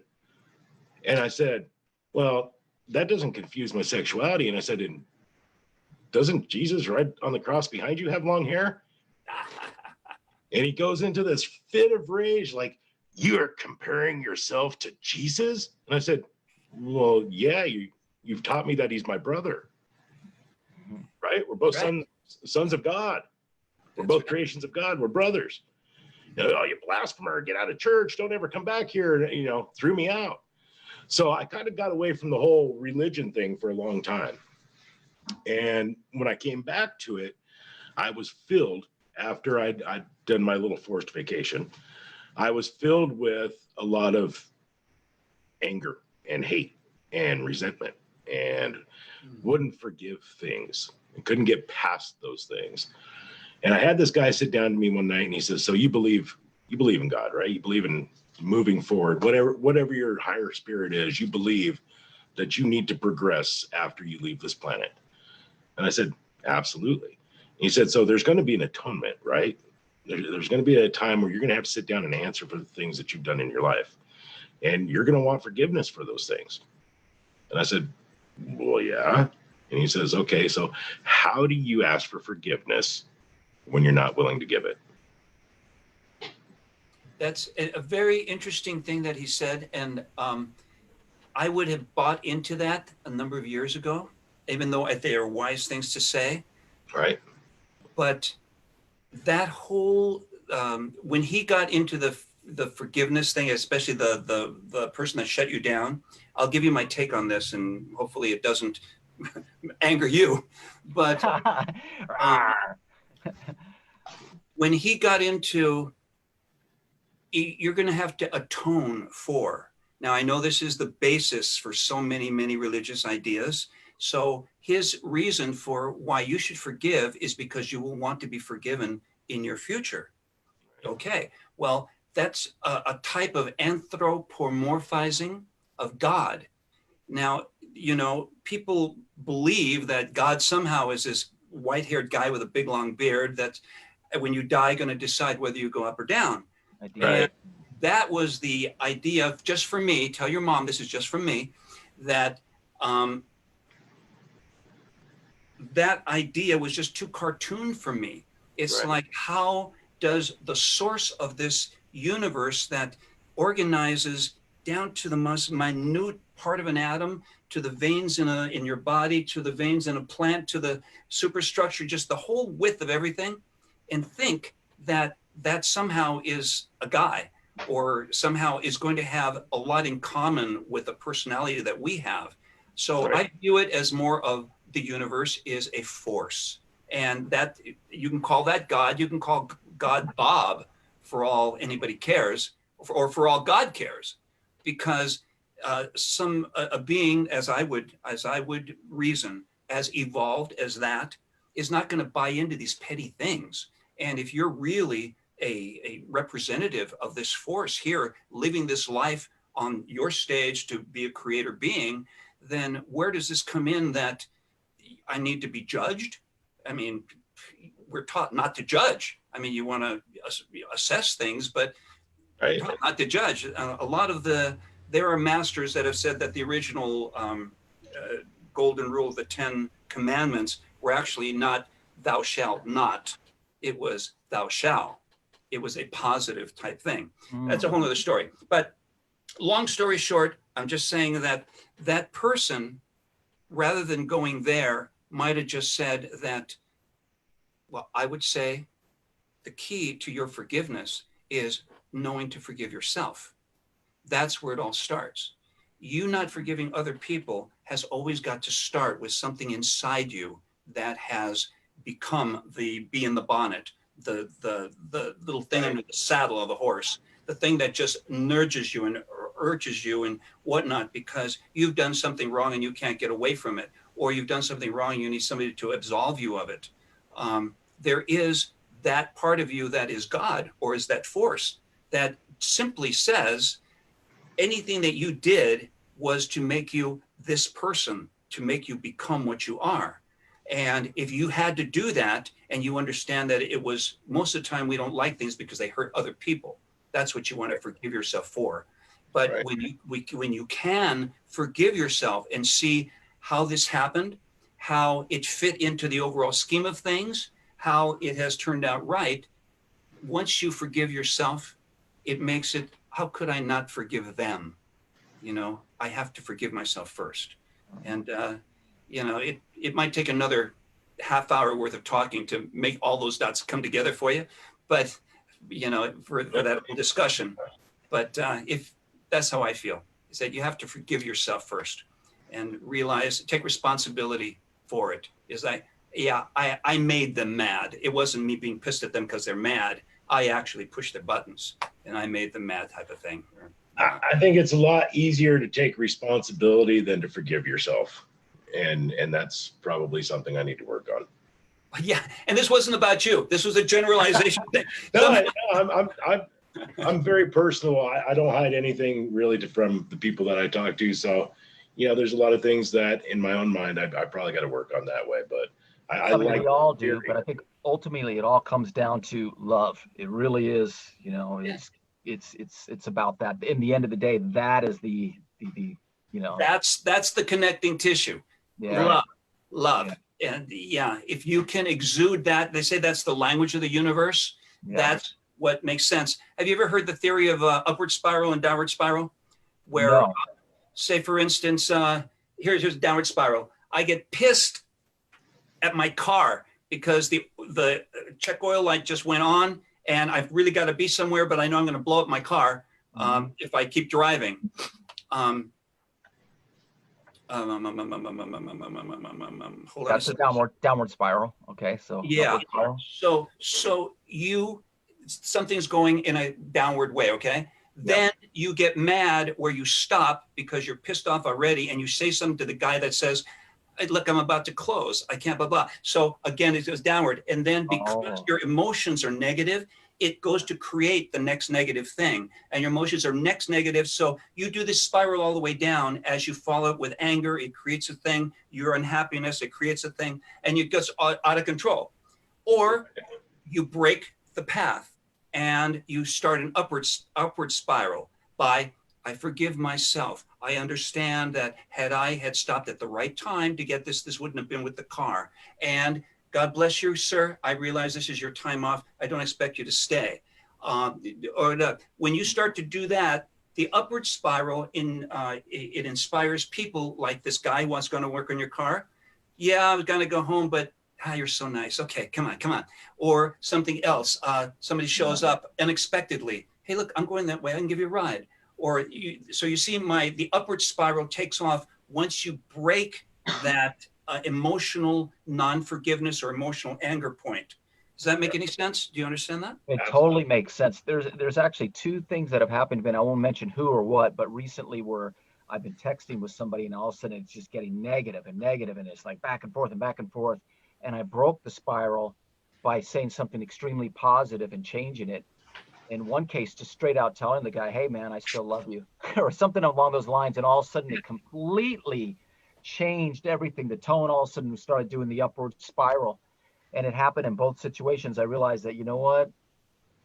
When you do that, you don't need, it just changes everything. It really does. It changes everything. It does indeed. Absolutely. Well, we're going to come to the end here, and I hate to, but we're timed up. I only set this for 2 hours, and we got 6 minutes left. Really? Is it that I long? thoroughly enjoyed it. Thoroughly enjoyed speaking. We usually only go an hour. Wow. And that went by fast. Thank you, Magic. Oh, thank you. Thank you guys for bringing up things that were dear to my heart and talking about things that allowed me to express myself. It's really a pleasure. Both you, Robbie, you know how much I love you and appreciate your talent. I love you too. You know that. And you, sir, you are just a pleasure to talk to. You're a pleasure to relate to. And thanks for being so welcoming on your show. Thank you, brother. I appreciate that very much. And you and I are going to be in touch. I do want to get you out here because I would love to sit and just talk with you for a while. So absolutely. Let's do it. Until next time, guys. All right. Magic Moreno, thank you very much, my friend. You're welcome. It's my all right, brother. Wow. Is it really almost 2 hours? Yeah, we're 9:54 my time. We've been on an hour and 54. We usually only go an hour. Right? Exactly. It was good though, man. Yeah, it was good. You could just keep going, you know. But yeah, we keep going. We ventured away from all the music and the film stuff and got into some really earthy. I told you he's always been that very spiritual, you know, guy, and and that it shows in what he's done, right? Right. The things he's drawn into his life, and it's exactly why when I had sat in the studio that time, and I'm looking up and I'm looking at all these records on his wall and going, oh, you worked with all the biggest names in the business. I'm going, and he's never even mentioned it because he doesn't blow his own horn. He never felt the need to do it, but it was also kind of like it was just part of who he was and part of how it is, right? Right. So that's a very spiritual thing that when people realize that, because a lot of times people put people on a pedestal, and there's no pedestal. Everybody is on the same level. It doesn't matter who it is. I mean, we look at it and go, oh, yeah, you worked with Eric Clapton, you worked with Phil Collins, you worked with, Stevie Wonder, the list goes on. I mean, I swear we were at a NAMM show one time.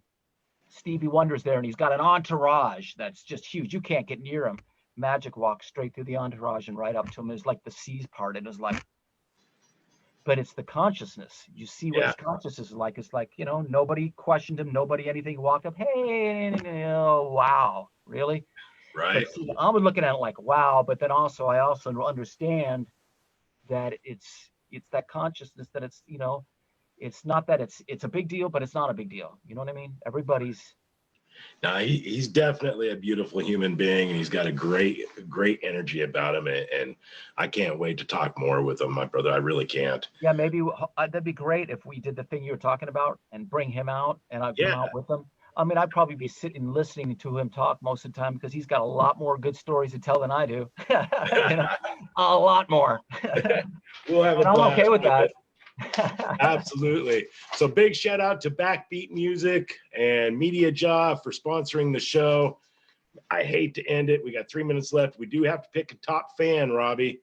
Oh, and Hot for Teacher. That's the bottom of Hot for Teacher. Just so you know, Brad and Kim, if you're still there, they might have checked out. And that stuff's potent. All right. So should I just pick a name from random from our top Sure. fans? I'm going to let you do it because I don't know what you're looking at. All right. I'm going to go with Silversmith. Silversmith. She wins Silversmith everything. has won herself a autographed Hangout T-shirt, and I'll get with Silver to get an address.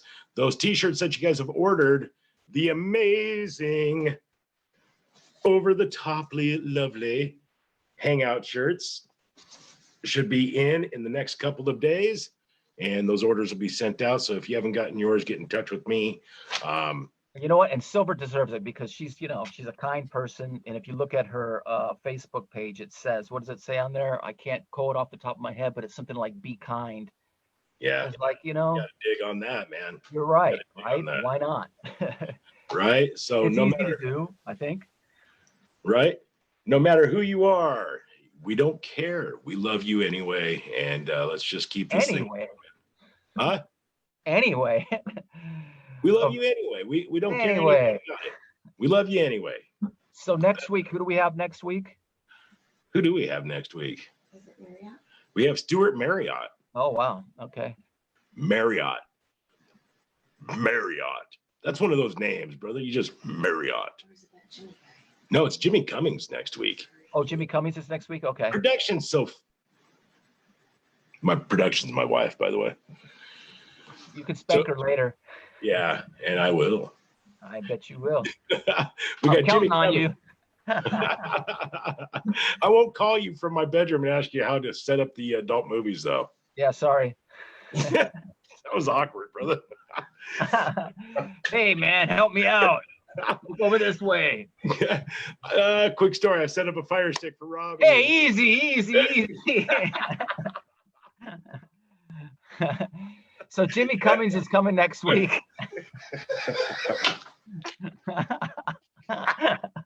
Hey, where'd Matt go? Did you just say Jimmy Cummings is coming next week? After that, come on, man. Jimmy Cummings. You're killing me. You're killing me, brother.